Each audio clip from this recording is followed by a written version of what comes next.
Magandang gabi po, Luzon, Visayas at Mindanao. Lumubog ang isang tugboat sa Botolan, Zambales na may kargang 15,000 litro ng diesel. Hihilangin na sana patungong Pampang ang tugboat na mahigit isang linggo nang nakasadsad makaraang mabutas at pasukin ng tubig sa kasagsagan ng pananalasa ng habagat. Nahuli ka mang pagtalo ng 10 nagsasagawa ng emergency salvage operation sa lumulubog na bangka. At nakatutok live si June Veneracion. June! Vicky, Emil, Mel, mga 200 metro ang layo mula sa baybayin ng isang barangay dito sa bayan ng Botolan, Zambales. Isang tugboat ang lumubog kaninang umaga. 24 oras kayo ng bantayan ng mga tauhan ng Philippine Coast Guard. Nakahanda na yung kanilang mga oil spill boom, absorbent pad at iba pang gamit. Ito'y bilang preparasyon sakaling magkaroon ng oil spill dahil nasa 15,000 liters ng diesel ang karga ng lumubog na tugboat. Sa gitna ng maalong dagat, unti-unting lumulubog ang tugboat na Sualwan sa dagat na sakop ng Botolan, Zambales kaninang umaga. Nang halos kalahati na nito ang nakalubog sa tubig, isa-isang nagsitalunan ang mga sakay na nagsasagawa ng emergency salvage operation. Minuto lang ang binilang.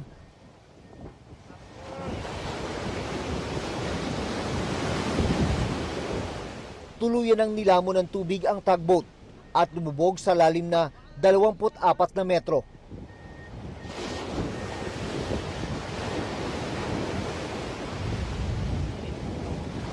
Ayon sa Philippine Coast Guard, nasa maayos na kalagayan ang 10 nakunang tumalon sa tugboat.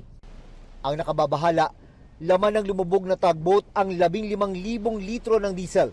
Sa ngayon, wala pa raw nakikitang oil spill sa dagat at kalapit na Bukaw River, pero naghahanda ang Coast Guard kung sakali.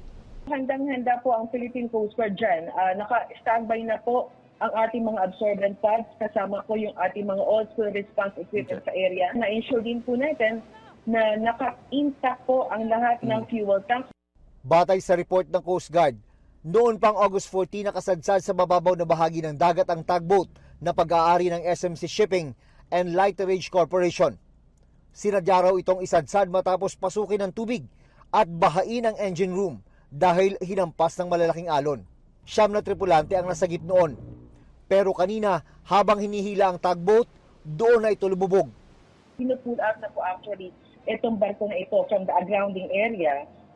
Habang hinihila po ito dahil naka-refloat na po siya, napansin po ng ating pong mga Coast Guard person, kasama rin po itong operator ng salvage company na unti-unti po siyang naglilis sa starboard hanggang sa lumubog po ito. Patuloy ang investigasyon sa dahilan ng paglubog ng bangka. Na baka tumama sa isang submerged metal debris sa area na yon o baka may mga underwater obstruction. May possibility na dumagdag po itong prevailing sea condition sa area kung bakit naging mabilis po ang pagtagilid at pagpasok po ng seawater hanggang sa lumubog po ito tugboat Suwal.